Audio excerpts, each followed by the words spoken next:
우리나라 클래식 음악계의 명사들을 모시고 음악 이야기를 나누는 수초대석. 오늘 모신 초대 손님, 여러분 기대하셔도 좋습니다. 정말 멀리서 오셨습니다. 독일에서 오셨습니다. 독일 데트문트 국립극장 상임지휘자를 거쳐서 지금은 독일 도르트문트 국립극장 상임지휘자로 활동 중인 대한민국을 빛내고 있는 마이스트라 이혜령 선생님 오셨습니다. 안녕하십니까? 안녕하세요. 이혜령입니다. 반갑습니다. 반갑습니다. 한국에 잠시 들어오신 거죠? 네, 시즌 끝나자마자 바로. 그렇게 바쁘신 와중에 우리 EBS 정경의 11시 클래식을 찾아주셔서 고맙습니다. 저의 지금 첫 인사, 한국에서의 첫 인사가 정경의 11시 클래식을 통해서라서 저에게는 더 뜻깊고 영광의 시간입니다. 감사합니다. 행복합니다. 자, 여기서 첫 질문을 제가 드리기 전에 우리 지휘자 이혜령을 소개하도록 하겠습니다. 대학 재학 시절부터 국립오페라단의 피아니스트로 많은 오페라, 정말 수많은 레파토어를 쌓은 실력자입니다. 독일 학술 교류처 장학생으로 선발된 이혜령.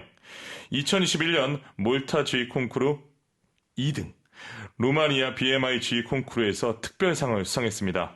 스페인 마드리드 심포니 오케스트라, 북서독일 필하모니, 데트모트 캄머 오케스트라, 하겐 극장 오케스트라, 쥐트 웨스트팔렌 필하모닉, 또 페르가시 심포니 오케스트라 등 객원주의를 통해서 심포니와 오페라는 물론 바로크와 현대음악, 뮤지컬, 발레 음악까지 정말 다양한 레파토어를 소화해냈습니다.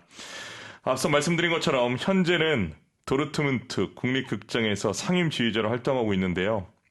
정말 자랑스럽습니다. 지난 4월에는 스페인 마드리드 왕립극장에서 오페라 객원주의를 맡아 큰 호평을 받았습니다. 대학에서는 피아노 전공하셨고 또 이 오페라 코치로 활동을 하시다가 어떤 계기로 지휘자의 길을 가시게 됐는지 궁금합니다. 제가 피아노 전공을 하면서 가장 많이 느꼈던 거는 네. 제가 피아노랑 정말 안 맞았었어요. 그렇습니까? 왜냐하면 저는 함께 하는 작업을 굉장히 좋아했거든요. 네. 함께 작업하고 함께 호흡하는 작업을 되게 좋아해서 상대적으로 반주를 많이 한 것 같아요. 이제 성악가들과 아니면 이제 악기 전공하시는 분들 반주를 많이 하면서 우연히 오페라 반주를 하나 하게 됐는데 그 공연이 끝나는 날 정말 펑펑 울었어요. 그 감동과 그 환희의 순간, 그거를 정말 잊을 수가 없었고, 그래서 오페라 반주를 하면서, 이건 나는 오페라의 길로 가야겠다 생각을 하고, 오페라 코치로 전공을 이제 틀고, 그리고 그때 감사하게 국립오페라단에 이제 입사를 해서 많은 오페라를 배우고, 또 많은 선생님들을 이제 배우면서, 또 많은 지휘자들을 이제 뵙게 됐죠. 그러면서 자연스럽게 나도 나만의 음악을 표현을 해보고 싶다라는 생각이 들었던 것 같아요. 그래서 독일로 가서 그렇게 또 지휘의 이제 길로 전공을 바꿨습니다. 그러면 피아니스트가 되기 위해서 피아노과로 들어가셨다가 이제 피아노를 하면서 솔로보다는 이 성악가들과 함께하는 오페라의 큰 감동을, 앙상블의 감동을 받고 그 다음 나가서 이제 지휘자로 가시게 됐군요. 네. 스텝이 1, 2, 3군요. 그렇죠. 저희가 인연이 깊습니다. 벌써 언제적입니까? 2008년에 만났죠? 네. 2008년에 말씀하신 국립오페라단에 계실 때 투란도트. 근데 그때는 국립오페라단에서 한 게 아니라 네. 예술의 전당 맞아. 10주년 개관기념. 예술의 전당 10주년 개관기념에서 네, 투란도트를 크게 했었죠. 네. 그래서 저는 피아니스트 오페라 코치로 가고 정경 선생님이 이제 핑팡퐁에서 핑으로 출연을 정말 지우고 싶은 하시면서. 흑역사인데 네, 오늘 공개가 됐습니다. 그때 저는 우리 마이스트라께서 코치를 해주신 게 아직도 기억이 나요. 제 소리에 대해서 베르디가 맞으시겠어요. 이 부분이 살짝 어두우신 것 같아요. 이런 코치를 해주실 때 제가 잊지 않고 그 스코어가 아직도 집에 있습니다. 정말요? 예, 예술의 전당에서 스코어 돌려달라고 했거든요. 쓰고 나서 그래서 제가 싫다고 그랬어요.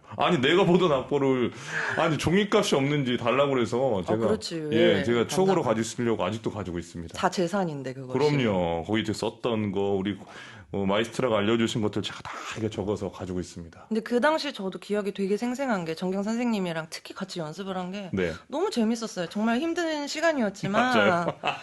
너무 재밌고 정말 많은 얘기를 하고 그리고 그때 이제 가까워진 게 또 2년이 돼서 여기까지 온 그러니까요. 게 참 저는 좀 신기하네요. 정말 가슴이 찡했어요. 이렇게 데트몰트 되시고 또 도르트문트 되셨다고 해서 와 이게 드라마 같다라고 했는데 이렇게 재방송에 모실 수 있어서 정말 영광입니다. 제가 영광입니다. 자, 이어가겠습니다. 그 훌륭한 오페라 지휘자 마스터 클래스에 초청이 돼서 지도를 많이 받았다고도 들었습니다. 혹시 개인적으로 좋아하는 지휘자 있으세요? 네, 제가 정말 존경하는 지휘자분의 한 명이 스테파노 란짠이라고 이태리 지휘자신데 그분이 굉장히 작으세요. 네. 근데 그분이 지휘하는 행동 하나하나가 너무 커 보이는 거예요. 어허. 멋지고. 네. 그것이 우선은 굉장히 인상에 남았고 마스터 클래스를 그분이랑 할 때 이제 성악가들도 같이 노래를 하는데 그때 저희가 카발레리아 루스티카나라는 이제 작품으로 배웠거든요. 네. 그분은 악보를 아예 갖고 계시질 않아요. 안보. 안보로. 근데 성악가들이 노래를 할 때 너 이거 텍스트 틀렸어. 너 이거 음정 틀렸어. 근데 저는 이제 심지어 악보를 보면서 이제 보고 있는데 보면 진짜 틀려 있는 거예요. 정말 마주치기 싫은 지휘자네요. 와, 아니 그러면 제가 질문 좀 하겠습니다. 기악, 관악, 타악할 거 없이 총보도 외우고 있고. 총보도 외우고 있고. 그러니까 제가 이제 지휘를 하면 갑자기 이제 스톱을 하시고 여기선 악기가 이렇게 나오기 때문에 네가 이렇게 지휘를 하면 악기가 불편해할 수 있다. 정말 대가시고 그리고 저는 이제 한 가지 기대를 했었던 게 제가 아무래도 독일에서 공부를 했기 때문에 네. 이태리 지휘자한테 배우면 또 약간 편견이 있었어요. 이태리 지휘자분들은 아무래도 성악가들을 조금 더 배려해 주시는 지휘를 하지 않을까라고 생각을 했는데 그분이야말로 100% 악보대로 정말 한치의 양보도 없이 무조건 악보대로 숨 쉬는 그 배려도 없이 무조건 악보대로 해야 된다. 약간 감사한 마음도 들면서 이태리 지휘자라고 해서 성악가들을 모두 배려해주지는 않는구나 그런 재미있는 경험을 했습니다. 그렇습니다. 좀 신기한 게 우리의 어떻게 보면 편견인데 왠지 네. 독일 스타일은 네. 딱 진짜 그냥 칼로 응. 자된 듯이 할 것 말처럼. 같고 이탈리아는 좀 여유가 있을 것 같은데 그렇지 않았군요. 전혀 그렇지 않았다는 것이 흥미로웠고 많이 흥미롭습니다. 배웠었어요. 좋습니다. 여기서 마에스트라 이혜령이 지휘한 음악을 여러분 들려드리도록 하겠습니다. 존 애덤스, 닉슨 인 차이나, 이혜령이 지휘하는 마드리드 왕립극장 오케스트라 연주로 듣겠습니다. 브라바! 존 애덤스, 닉슨 인 차이나 발체로 들려드렸습니다. 이혜령이 지휘하는 마드리드 왕립극장 오케스트라 연주로 들었습니다. 지난 4월에 객원지휘자로 스페인 마드리드 왕립극장에서 오페라를 지휘하셨는데 아시아 여성 최초로 지휘했다라는 사실입니까? 네, 그렇게 말씀을 해주시더라고요. 와. 근데 마드리드에서는 사실 네.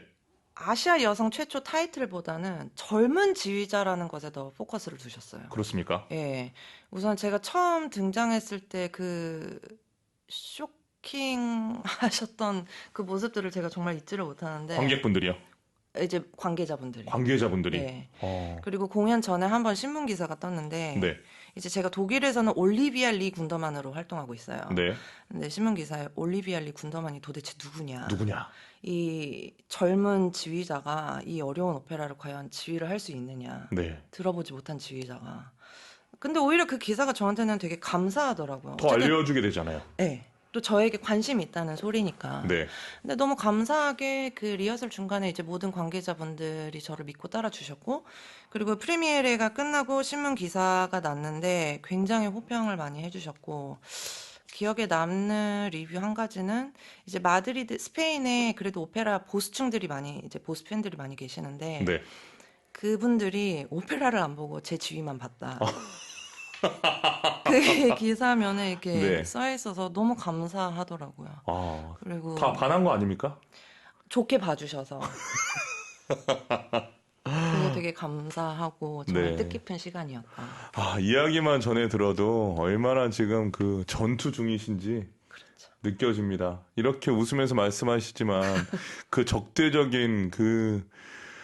분위기 아래서 정말 대단하십니다. 자, 지금 서정중학교 드림잡 자율 동아리 방송반에서 방송 증업 체험 왔습니다. 안녕하십니까? 자, 오늘 또 좋은 타이밍에 오셨습니다. 왜냐하면 우리나라를 빛내고 있는 마이스트라 이혜령 지휘자님이 오셨을 때 딱 오셨습니다. 자, 머릿속에 이혜령 지휘자님 기억해 주세요.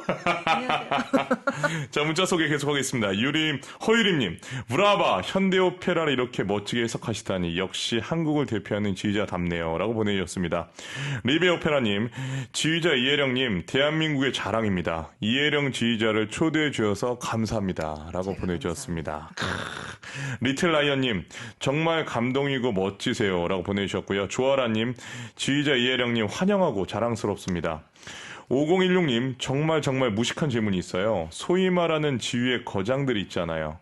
카라얀이라든가 프루트 뱅글러라든가 아무튼 좋은 대단한 지휘자의 기준이란 무엇일까요? 이거 무식한 질문 아닌데 이거 정말 어려운 질문인데 저한테도. 네. 제가 생각하는 대단한 지휘자의 기준이란 소통이 잘 되는 지휘자가 아닐까. 지휘자의 악기는 오케스트라고 또 오페라로 봤을 때는 무대에 또 계시는 솔리스트들과 합창단이 또 계시잖아요. 네. 이 모든 분들이 이제 지휘자의 악기인 거죠. 근데 지휘자가 이제 본인의 음악과 해석을 요구를 했을 때 그분들이 다 이해를 해주시고 연주를 해주신다면 그거야말로 정말 큰 감동이 있지 않을까. 그렇게. 그런데 솔리스트들이 지휘자의 음악과 부딪힐 때 있지 않습니까? 나는 이렇게 노래하고 싶은데, 나는 이렇게 연주하고 싶은데, 네. 지휘자가 예를 들어 더 끌고 싶은데 못 끌게 한다라든가. 그렇기 때문에 이제 소통이 네. 잘 되는 지휘자라고 말씀을 드렸는데 그런 부분들이 굉장히 많죠. 네. 그럴 때 어떻게 하시나요? 그럴 때는 저는 웬만하면 이제 성악가들을 최대한 배려를 해주고 싶은데, 네. 근데 제가 또 이제 고집이 돼야, 그러니까 제가 원하는 음악에서 제가 정말 양보를 할 수 없는 부분이 나오면, 네. 그때는 제가 요구를 하죠. 아하. 대신에 타당한 이유를 들면서. 네. 그러니까 이제 강압적으로 이렇게 해야만 해라기보다는 이유를 타당하게 들어서 성악가들을 이제 설득시켜서 그분들이 그럼 저의 해석대로 해주신다면 그게 참 이제 감사하고 좋은 것 같아요. 아, 그렇군요. 네. 그 5016님의 질문의 대답은 소통이 잘 되는 지휘자가 이 지휘의 거장에 가깝다라고 대답을 해주었습니다. 이 소통이 안 되는 지휘자에 대한 에피소드는 혹시 없나요? 많죠. 많죠. 하나만 풀어주세요. 제가 실명을 거론을 할 수는 없지만, 네. 근데 이제 그런 거죠. 저희가 음악을 하는 이유가 청중들에게 이제 전달을 시키는 거잖아요. 네. 모든 음악의 결과물은 청중들이 이해를 하고 그 음악에 대해서 이제 재밌다라는 반응을 보여야만 저희가 살아있는 건데, 네. 강압적인 지휘자로 인해서 음악의 소통이 전혀 안 되고 그 오케스트라와 성악가들이 이해를 하지 못하고 단순히 이제 시키는 대로만 부른다면 과연 그것을 청중들이 이해를 할 수 있을까? 아하. 저는 그렇게 생각을 해요. 소통이 안 되면 청중들은 이해할 수 없고 그 음악은 실패한 음악이다. 저의 최종 목적은 어쨌든 청중들에게 다가가기 위한 음악, 청중들에게 이해를 시키기 위한 음악이기 때문에 그렇기 위해선 저의 악기와 먼저 소통이 잘 돼야 된다고 생각을 해요. 그래서 소통이 안 되는 지휘자들과는 작업은 분명히 되겠지만 그로 인해서 청중들이 그 음악을 제대로 이해를 할 수 있을까라는 의구심은 드네요. 아, 잘 들었습니다. 네. 자, 고우리 음악학원님, 이혜령 지휘자님 정말 감동이고 멋지세요. 한국에서도 활동하시는 모습 기대하겠습니다. 한국 활동 언제 데뷔하십니까? 우리 기다리고 있습니다, 지금. 저도 기다리고 있습니다.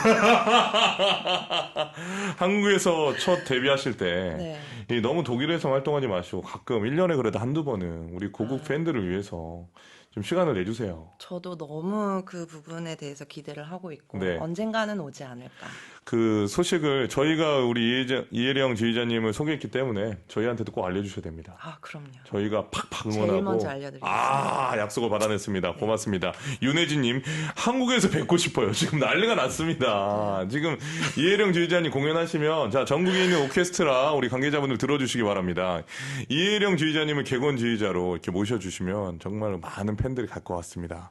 자, 공미선님, 이혜령 지휘자님 화이팅입니다. 항상 응원할게요. 보내주셨습니다. 5016님 답변 감사드립니다. 오랜 궁금증이었는데 해결이 됐습니다. 아까 도움이 되셨다면 네. 저도 너무 기쁘네요. 아, 좋습니다.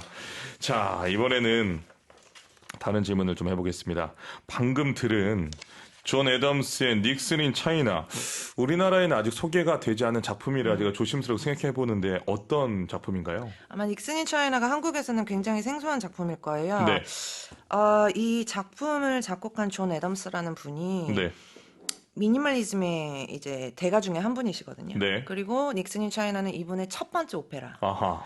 그래서 이분이 미니멀리즘으로만 국한되기보다는 정말 여러 스타일의 곡을 이제 스타일을 만드셨어요. 예를 들면 바그너 스타일도 이제 넣으셨고, 아까 이제 아실지는 모르겠지만 아까 그 음악의 첫 부분 도입부에서 살로메 멜로디가 나오는데, 그랬어요? 네, 그 리하르트 슈트라우스의 네, 슈트라우스의. 예, 그 스타일도 이렇게 집어넣었고, 아하. 또 여성 합창단이 나오는 부분은 이제 디스코, 빅밴드 그런 이제 스타일도 이제 국한을 했고, 네. 그 여성 합창단이 나오는 내용이 이제 여성 인권 해방 운동에 관한 내용인데, 그거를 이제 디스코와 접목을 해서 이제 신나고 경쾌하게 만드셨어요. 그래서 여러 가지 음악 스타일을 이제 만들었고, 사실 음악 자체가 굉장히 어렵기는 해요. 이제 리듬 변화도 되게 심하고 박자 변화도 굉장히 심하긴 하지만, 근데 이제 그 음악 스타일을 제대로 이해하고 연주가 된다면 그만큼 매력적이고 재미있는 음악이지 않을까. 언제 한번 한국에서 공연이 되기를 소망을 해봅니다. 아, 네.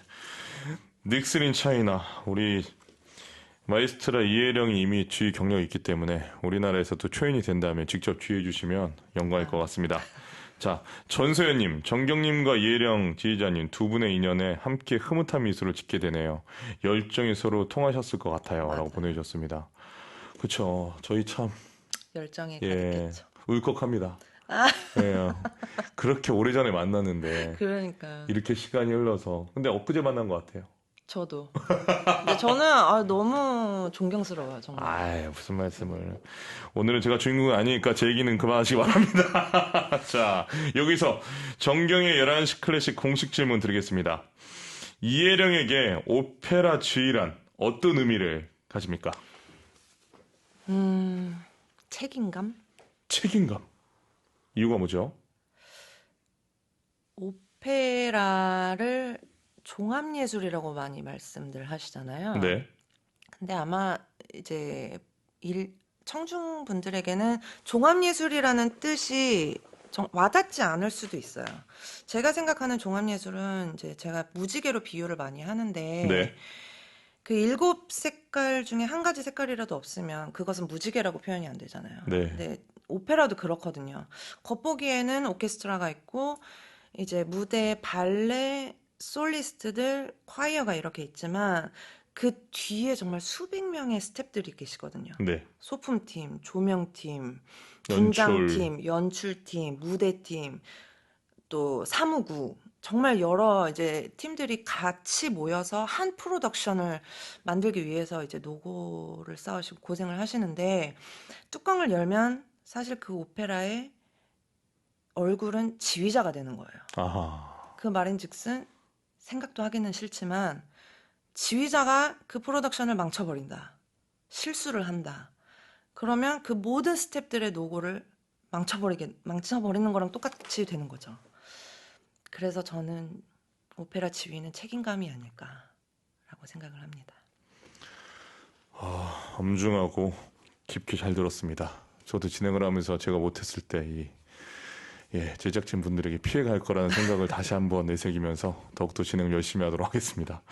자, 음악 들어보겠습니다. 이번에 들려드릴 곡도 이혜령 지휘자가 지휘한 곡입니다. 브람스 교향곡 1번 C단조 작품으로 68중 1악장. 마이스트라 이혜령이 지휘하는 G2 페스트팔렌 피라모닉 오케스트라 연주로 들려드립니다. 브람스 교향곡 1번 C단조 작품으로 68중 1악장. 시간 관계상 여러분 발췌로 들려드렸습니다. 이혜령이 지휘하는 G2 페스트팔렌 피라모닉 오케스트라 연주로 감상하셨습니다. 오늘 수요 초대석 지휘자 이혜령과 함께 하고 있습니다.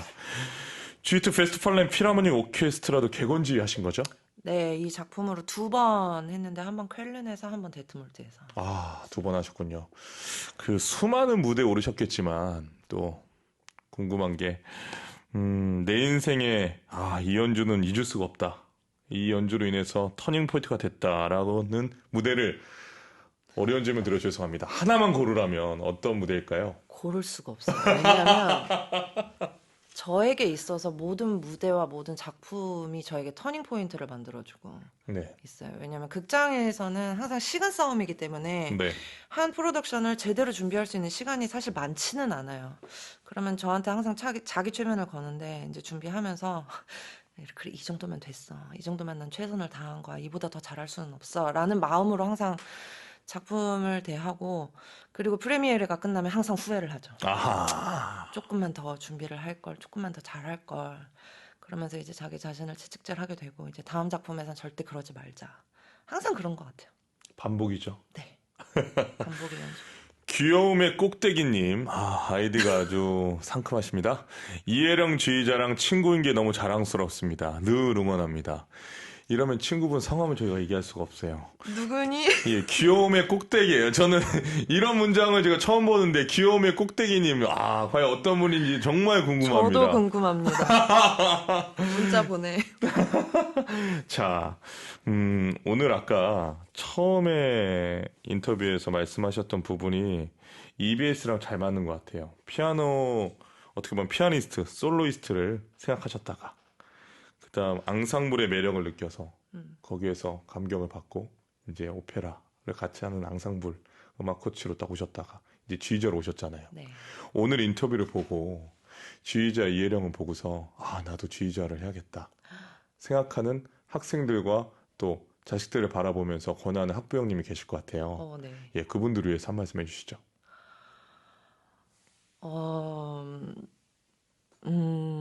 우선 자기 자신이 이제 선택한 악기나 전공, 뭐 지휘가 있겠지만 우선 그 부분에 대해서 내가 이 전공을 선택한 것이 옳은가? 라는 생각을 먼저 하셨으면 좋겠어요. 그냥 누가 시켜서 한 게 아니고, 아하, 뭐 입시를 하다가 어쩌다 보니 라는 생각이 아닌, 정말 내가 이 전공을 통해서 나의 미래를 펼칠 수 있을지, 그리고 내가 왜 굳이 이 전공을 선택을 했는지, 그리고 그 답이 왜냐하면 나는 이 전공으로 인해서 행복하기 때문에 라는 답이 나왔으면 좋겠어요. 누군가가 시켜서 하거나 본인 스스로 깊은 고민에 빠지지 않고 만약 선택하게 된다면 음, 나중에 후회할 수 있기 때문인가요? 네. 후회할 음, 수 있고. 그리고 보통 이제 남과 비교하시는 분들이 굉장히 많거든요. 네. 이제 유학 생활을 하다 보면 어린 친구들 고민 상담을 많이 하게 되는데 그 대표적인 원인 중에 하나가 항상 남과 비교를 해요. 근데 남과 비교를 하면 그만큼 본인의 퀄리티를 떨어뜨리는 거라고 생각을 해요. 중요한 이야기입니다. 예. 그래서 남과 비교를 할 시간에 본인 퀄리티 높일 계획을 짜고 그리고 본인 스스로의 계획을 이제 단기간이 아니라 5년, 10년으로 구체적으로 잡아서 그렇게 본인 미래에 맞는 설정을 했으면 하는 바람입니다. 독일에서 지금 살고 계신 지 몇 년 정도 됐죠? 지금 12년 12년 차. 차가 된. 와, 독일로 건너가서 정말 혈혈 단신으로 건너가서 가정도 이루시고 네. 그렇죠.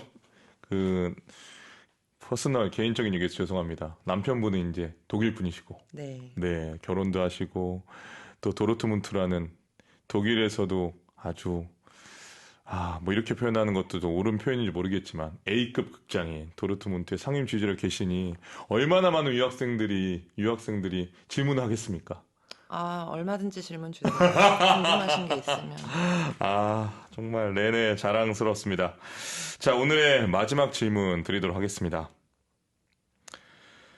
지휘자 이혜령의 꿈은 무엇입니까? 2가지가 있는데 이제 제가 보통 클래식을 슬로우 푸드라고 표현을 많이 하거든요. 슬로우 푸드. 네. 패스트푸드가 아니고 왜냐하면 이제 솔직히 말씀드리면 현대 사회에서는 사실 빠르고 쉽고 자극적이고 재미있는 콘텐츠들을 많이 찾으시는데 네. 클래식은 사실 정반대잖아요. 이제 어렵고 느리고. 근데 음악이 느리다라는 게 아니라 예를 들어 내가 마술피리를 보러 간다 하면 준비를 하고 가야 되잖아요. 아무것도 모르고 보면 그만큼 재미없는 게 또 오페라거든요. 네. 근데 준비를 하고 제대로 내가 본다면 그만큼 매력 있는 게 또 오페라고. 그렇기 때문에 이제 오페라를 슬로우 푸드라고 많이 표현을 하는데, 그러니까 제가 표현을 하는데, 그만큼의 매력 있는 컨텐츠가 또 없어요. 그리고 그 매력을 청중들에게 전하기 위해서 정말 많은 예술가들이 노력을 하고 계시는데, 우리 정경 선생님도 그 대표적인 분 중에 한 명이시고, 저도 지휘자로서 그 중에 한 명이 되고 싶어요. 그리고 두 번째는 이것과 이제 약간 국한되는 건데, 독일에서는 모든 도시마다 극장이 있고 그 극장에 상주하는 오케스트라와 솔리스트들, 앙상블이 있어요. 근데 아, 한국에서는 모든 도시마다 극장은 있죠. 극장은 있는데 상주 단체가 없는 것이 참 개인적인 클래시커로서 좀 많이 아쉽다. 네. 그리고 이제 지금 평균적으로 한국에 귀국하시는 클래식도들이 4명이라고 이제 통계가 됐어요. 네. 그분들이 이제 한국에서 활동을 하실 때 그분들을 서포트를 해주시고 지지를 해주실 수 있는 시스템이 한국에도 갖춰졌으면 좋겠다라는 개인적인 소망을 가져봅니다. 아, 일단 클래식을 슬로우 푸드라고 표현해 주신 거에 있어서 울림이 적지 않습니다. 지금 대중문화 홍수 시대 우리가 살고 있는데 정말 빠르고 자극적이고 네. 바로바로 반응이 오는 피드백이 오는 그런 컨텐츠 우리가 익숙해져 있잖아요. 하지만 클래식은 우리가 작곡가와 만나고 또 연구하고 조금씩 그 살을 보여주는 장르 아닙니까? 그 부분에 있어서 해주신 말씀 인상적이고요. 또 하나, 지금 클래식뿐만 아니라 기초예술대학을 졸업하고 나서 이 취업률이 사회 문제입니다. 많은 문제죠. 예, 그런데 아주 좋은 대안을 하나 말씀해 주신 것 같아요. 이 시립교향악단, 시립합창단을 넘어서서 이제는 각 도시의 극장마다 상주단체가 있으면, 네. 예, 거기에 또 취업할 수 있고, 거기에 또 좋은 예술을 펼칠 수 있는 우리 예술가들이 있게 된다면, 우리나라 문화 수준이 자연스럽게 그렇죠. 높아지지 이것이 포커스인 않겠습니까? 거죠. 취업률도 취업률이지만 네, 그만큼의 이제 클래식의 퀄리티가 더 높아지지 않을까. 네. 그만큼 다들 집중을 하시기 때문에. 네. 오늘 전국의 극장 관계자분들도 꼭 방송을 들으셨으면 좋겠습니다. 왜냐하면 아까 도르트문트 1년 공연이 전 제기를 의심했는데 365일인데 공연이 지금 500회 가까이 된다고 해주신 부분을 들으면서 하루에도 두세 번 공연이 있을 수 있구나. 네. 지금 우리나라 극장은 저녁에만 극장이 거의 있거든요. 물론 지금 뭐 오후에 음악회나 11시 음악회 하는 극장도 있지만 극소수고 지금 이런 어떻게 보면 극장을 통해서 국민들에게 문화를 나눌 수 있는 그런 시스템, 아까 말씀하신 그런 부분들이 정착이 된다면 아주 좋을 것 같습니다. 네. 예, 오늘 인터뷰는 이제까지 했던 인터뷰 중에 가장 EBS다운 인터뷰였는데요. 아, 그런가요? 예, 교육적이고 미래적이고 진취적인 시간이었습니다. 정말 한국에 오셔서 짧은 시간이실 텐데 EBS 와주셔서 감사드리고 제가 너무 네, 감사드립니다. 앞으로 독일은 물론 유럽에서 활동, 전 세계적 활동과 또 한국에서의 데뷔 연주 정말 손꼽아 기다리면서 응원하겠습니다. 감사합니다. 오늘 출연해주셔서 고맙습니다. 너무 감사합니다. 감사합니다. 오늘 수요 초대석 지휘자 이혜령과 함께했습니다.